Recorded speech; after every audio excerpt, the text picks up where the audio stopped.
Hanggang doon na.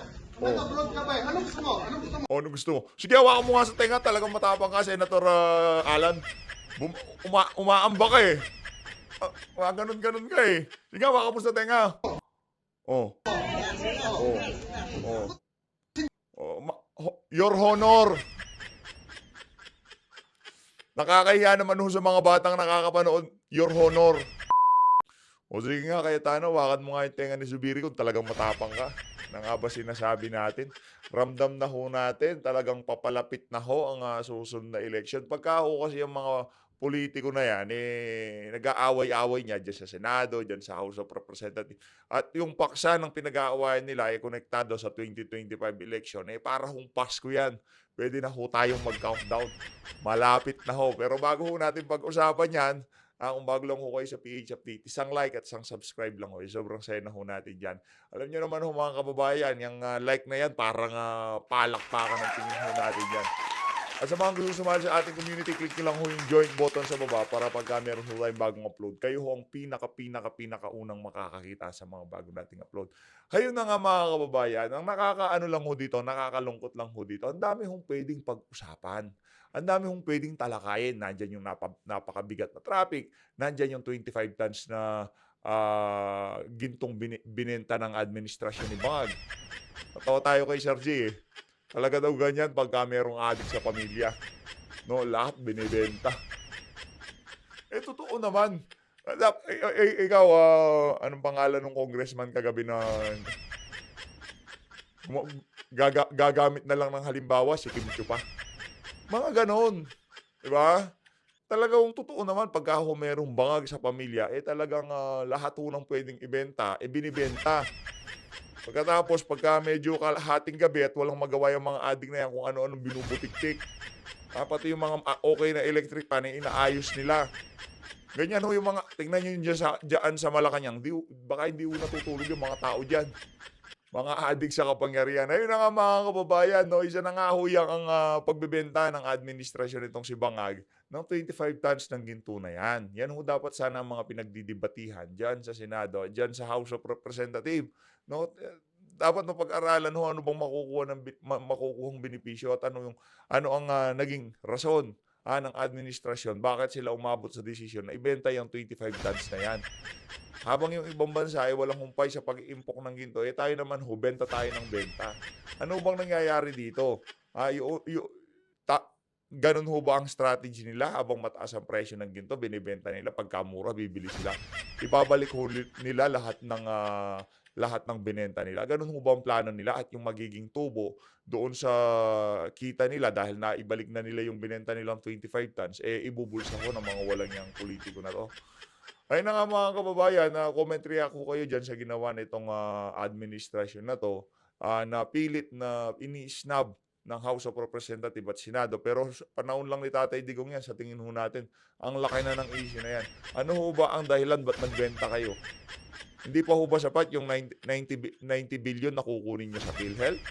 Hindi pa ho ba sapat yung ilang trillion yung uutangin nila para sa 2025 budget? Nangungutang na tayo, nagbebenta pa tayo, nangunguha pa tayo. Anak ng toko. Ano nangyari dito sa administrasyon na to? Di na ho sila nakontento dun sa 90 billion sa PhilHealth. Di na ho sila nakontento sa uutangin natin para sa budget natin sa 2025. Kung di tayo nagkakamali, 1 trillion mahigit yun. Yung uutangin natin. Ngayon, hindi pa ho sapat yung lahat ng pera na yun, kailangan pa ho natin magbenta ng 25 tons ng ginto. Alam niyo ba yung gaano karami yung 25 tons? Napakarami ho nun. Alam niyo, ang bilangan ho dyan, gramo-gramo. Hindi ho kilo-kilo, hindi ho tone-tonelada. Pag pinag-uusapan ho ang ginto na yan, kahit saan ho kayo magpunta, gramo-gramo ang usapin dyan. Kaya pagka naringyo ho yung tonelada, ito mga kababayan, pakinggan ho natin ang bangayan nitong si Senator Cayetano at nitong si Senator Zubiri. Talagang kulang na lang magkurutan. Ano ba, magkukurutan ba kayo? No? Ito, pakinggan natin mga kababayan, matindi to. Under the rules, you have one. Oh. Don't visit them, pare. Pag lugar ko, ilang beses ka nakiusap sa akin eh. Huwag mo ako sigawan. Huwag mo nga naman sigawan, ikaw naman. Wala naman ako nang sumigaw eh. Game. Beses ka rin nakiusap pa. Oh. Hanggang doon na. Oh. Nag-abroad ka ba eh? Anong gusto mo? Anong gusto mo? Oh, ano gusto mo? Sige, hawakan mo nga sa tenga. Talagang matapang ka, Senator Alan. Umaamba ka eh. Ganun-ganun ka eh. Sige, hawakan mo sa tenga. Oh. Oh. Oh. Your Honor. Nakakahiya naman ho sa mga batang nakakapanood. Your Honor. Huwag niyo naman nung sisihin yung mga gumagawa ng reaksyon sa mga nangyayari. In the first place, wala naman ho silang gagawin kung di nyo ginawa yan. Dapat bago nyo ho ginawa yan, inisip nyo ho yung mga batang makakapanood sa inyo, Your Honor. Ramdam na ho natin, kumbaga pagka malapit ng magpasko, lumalamig na simoy ng hangin.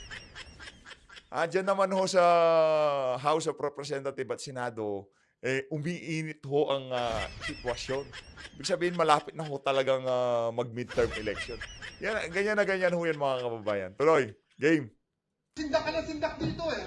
Bakit? Sisigawan mo ako ng pakialam mo. Wala akong pakialam sa boboto dun eh. Wala ka nga nang pakialam sa mga boto dun eh. Ano nangyari sa inyo mga sir? Huwag yung ganyan. Meron ng mga... ang tawag nyo pa naman sa mga sarili nyo, mga honorable. Mga sali-salita lang, kulang lang, magpalyahan kayo. Ito. Oh. Don't sinisip din pare. Pag lugar mo, ilang beses ka nakiusap sa akin eh. Huwag mo ako sigawan. Ilang beses ka rin nakiusap pa. Hanggang doon na. Nag-abroad ka ba eh? Anong gusto mo? Ano gusto mo? Si Senator JB naman,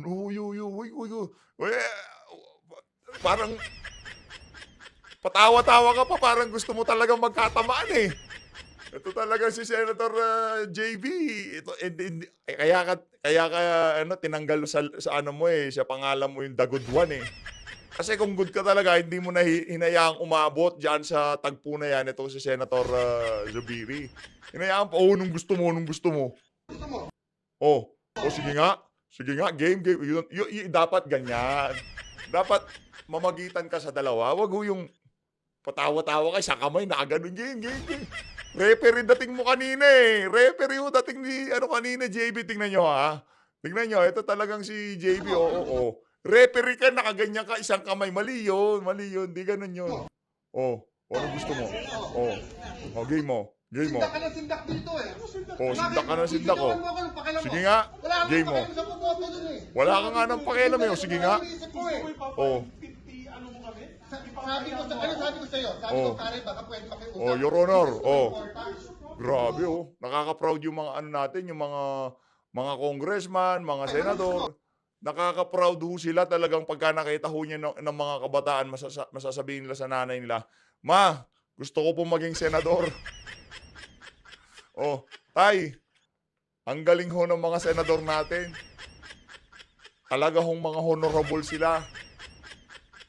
Imbis na pagdebatihan, pag-awayin, bakit kailangang ibenta yung 25 tons ng ginto na yan? Hindi. Pinag-aawayan ho nila kung saan boboto tong barangay na to. Diba? Yun ang pinag-aawayan nila. Eleksyon ang pinag-aawayan itong mga walang yang to. Hanggang kailan ho ba tayo maghahalal ng mga ganyang klaseng leader sa ating bansa? Di pa ho ba kayo pagod?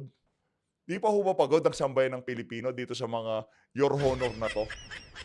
Mga kababayan, si Cayetano, pinanghataw ho niyan, 10,000 kada Pilipino. 10,000, asa na yun? Wala.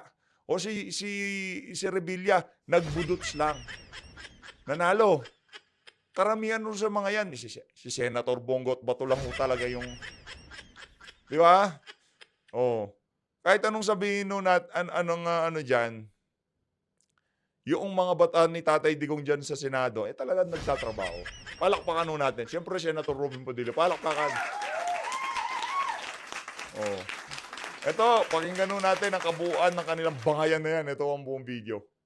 Almost one generation of a legal battle into, making Taguig whole in such a way that all of its former territory would be now together as one community and one city. And in thanking my colleagues who are still here, it's almost 9 p.m., and giving me the chance to sponsor and give brief remarks about this concurrent resolution. We were left with a problem. As you know, despite the strict rules of the Supreme Court against a second motion for reconsideration, and after that, I think it's of public record naman kung ano nangyari, yung dates ng final decision, yung mga struggles hanggang ngayon ng mga kababayan namin from EMBO. And there's one struggle that they need the help of Congress, which is to be able to run for Congress and to be able to vote for a member of Congress. It is most basic in the U.S. Constitution, where we copied our Constitution, that no taxation without representation. So unless we're ready to say that lahat ng taga-EMBO ay wala ng buwis, we should not take out their right to have a representative and to vote for a representative. So recently, the Commission on Elections said that they cannot vote for congressman in the 2nd District of Makati dahil wala na sila sa Makati. Now, both cityhood laws of Makati and Taguig said that the cityhood law is dependent on the final resolution of any boundary dispute settled, of course, by the right forum. But this does not automatically amend the congressional district. So this concurrent resolution is meant to guide the COMELEC, meant to give them an option, meant to express the sentiments of the sovereign people through the House and the Senate. The House specifically, the local constituency, the Senate, the national constituency, but both houses equal, to tell the COMELEC that there are now two evils possible.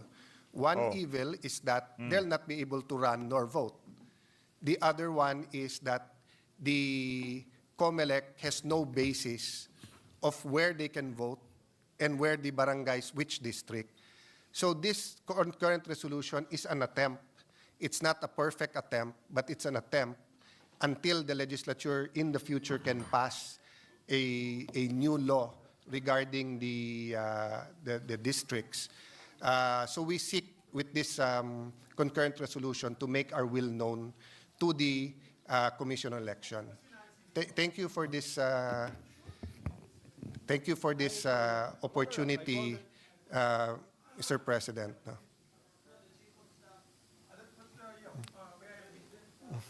Yes, with due respect. Patapusin mo na muna si Al. Are you done?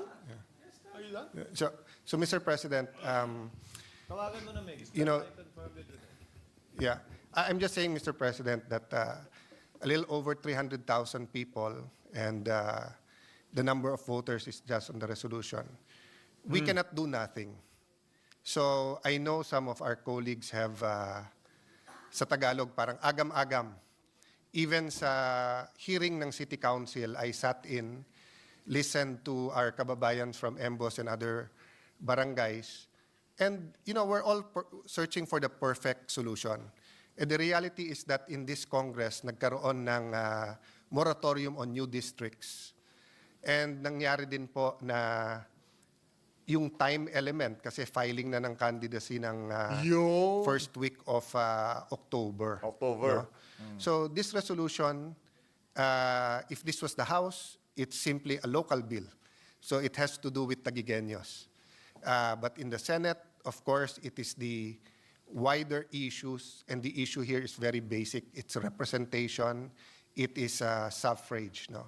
So, Mr. President, I know there are a lot of questions. I tried to answer them myself, did a lot of legal research. I am confident the House Legal Department, who's also doing their research, will find that everything is in order. But let me reiterate, no? Any solution is better, as long as, of course, it's a good solution. No? Any good solution is better than doing nothing.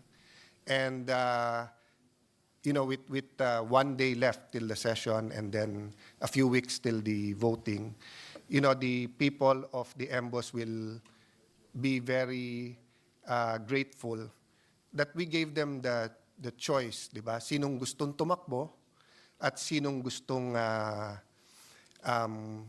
nilang iboto. Sinong gusto tumakbo, sinong gusto iboto. Let me lang reiterate, Mr. President, wala nang problema po sa mayor, vice mayor, councilors because nag-statement na po ang Commission on Election that they can vote for the councilors and the vice mayor and the mayors. And in fact, adjustments have been made to make sure they have representation sa population nila. So it's really the congressional district ang problema.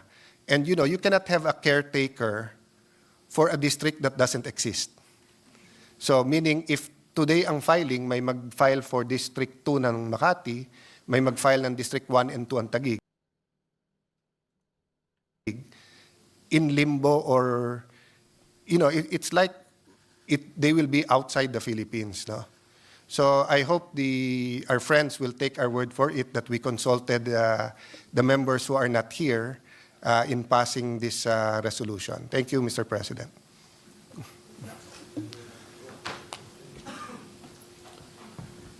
Thank you, Your Honor. Mr. President, if I may. What is the pleasure of Senator Zubiri?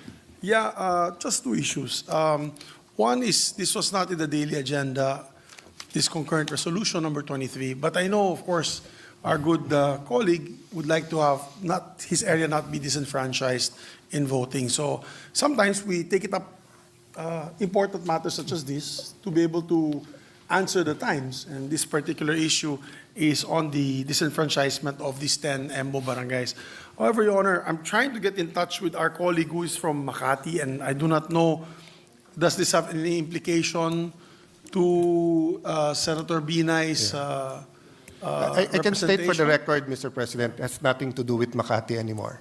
Because all of these barangays are now under Taguig, being administered by Taguig, and the problem is they'll not be able to vote for any... May I ask for just a 1 minute suspension, she's calling. 1 minute suspension lang, Mr. President. Session is suspended. Is recognized for his manifestation. Mr. Senate President, before that, am I correct that the former Senate President wants to move that we suspend the consideration of this concurrent resolution and discuss it tomorrow? If yes, then may I make a... Yeah, Mr. President, my question, first of all, I don't know anything about this bill. Nothing. It just came out of the air. So this is a Senate concurrent resolution. This is not a simple resolution. And I was a majority leader, like you've been also a minority leader, I believe, a majority leader. And the concurrent resolution has a force of, before the Supreme Court came out with the decision that it does not have a force of law, but it used to have a force of law. So ang question ko lang dyan, Mr. President, is, with due respect to him, I know it's a local issue. I know it's a local issue, and it's important to you guys. And I don't want to disenfranchise anyone. Ang akin lang sana, explain sana sa amin ano itong pag-usapan natin. Yun lang. And I asked a colleague who represents particularly you before these 10 EMBO barangays, I asked her, and she also doesn't know what's going on. Due courtesy lang ba? Sort of some respect and due courtesy. Yun lang akin, Mr. President. I have, again, if I raised my voice, it's because, it didn't have to go that way, and I apologize if I raised my voice. Yun naman Okay, pala. ang akin dyan, if it will help you, Nagpasensyahan naman ho pala itong mga honorable natin. Di palakpakan. maybe we can pass this, we can take it up tomorrow. Ang akin lang naman dyan is nabigla ako, dahil nasa taas nga ako, at biglang may concurrent resolution about these barangays. Wala naman sa agenda today, Mr. President. So, my appeal to the good gentleman is give us time to at least explain to us what it is all about. We have no caucus. We've never had a caucus since I asked for one in the beginning of the incumbency of the good Senate President. So I don't know. If we had a caucus, you could have raised it there and said, this is a very simple piece of resolution. Nobody's going to get affected. We're going to get them to vote at least in these elections. If I was told that, then I would have no problem. Pero biglaan eh. Ngayon ko lang nakita yung document here, just now, when I went down. So, that is all I'm asking because we're not the house of, we don't want to be like other establishments na, ano lang tayo, in the midnight hour we're passing measures. No, we're not like that. Senator Pia Cayetano knows that. That's her pet peeve. She doesn't like to pass things in the middle of the night when nobody's around. I know that because we have traditions, and it's a time-bound tradition. So mine is not. I'm not even asking anymore. I'm not raising a point of order because our agreement in the past is that we will take up on the floor what is the agenda for the week. And this is not even in the agenda for the week kasi bago lang to. And I understand kung bago lang to because of the lateness of the hour, meaning the lateness of the session, and this might be able to help Senator Cayetano. But we have another session tomorrow, Mr. President. So there should be no problem. All we need to know is just understand what is this all about? How can we help you? Ayaw ko din ma-disenfranchise sila eh. Ayoko din, Mr. President. Yung mga taga-Tagig at sa Embo Barangays. Ang gusto ko lang sana is just explain to us what this is all about. Because this is a concurrent resolution. If it was a simple resolution saying that the Senate would like the COMELEC to recognize these Embo Barangays and come up with this procedure, wala po akong problema, Mr. President. But this is a concurrent resolution, which is a tad higher, a notch higher in terms of implementation and validity. Yun lamang po, Mr. President. No offense meant to my dear colleague. I know it means a lot to him. I'm not here to stall, and I'm not here to disenfranchise anyone.